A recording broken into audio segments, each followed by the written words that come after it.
Deyirlər ki, kişini pulu olanda, qadını isə pul olmayanda tanımaq olur. Bir də bir şey əlavə edərdim mən. İnsanı bir qalib gələndə, bir də məğlub olanda tanımaq olur və həm qalib gələndə, həm məğlub olanda o insanın sərgilədiyi duruş, verdiyi təpkilər, reaksiyalar o insanın mahiyyətini asanlıqla ortaya qoyur. Psixologiya çox incə və incə bir sənətdir. Müharibələr də iki cəbhədə gedir, hərbi və psixoloji. Hərbi cəbhədə uduzanlar səni psixoloji cəhətdən sarsıtmağa çalışacaqlar. 9 may biabırçılığından sonra Putinin bir yolu qalırdı, başına bir güllə çaxıb getmək. Amma yox, bu iki qoca yenə birləşib yeni avanturalara əl atırlar.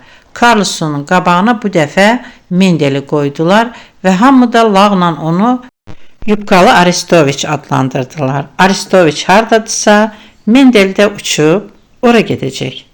Bu iki marazmatik qocanın etdiyi enində sonunda öz başlarında çatlayır, amma iş orasındadır ki, dünya da bunlardan çox çəkir. Yəqin ki, dünya bu diktatorları önə çıxarmaqla nəsə demək istəyir. Trump isə nə etdiyini, nə dediyini bilmir. Nə istədiyini bilən və edən isə Ukrayna xalqı, onun silahlı qüvvələri və lideridir.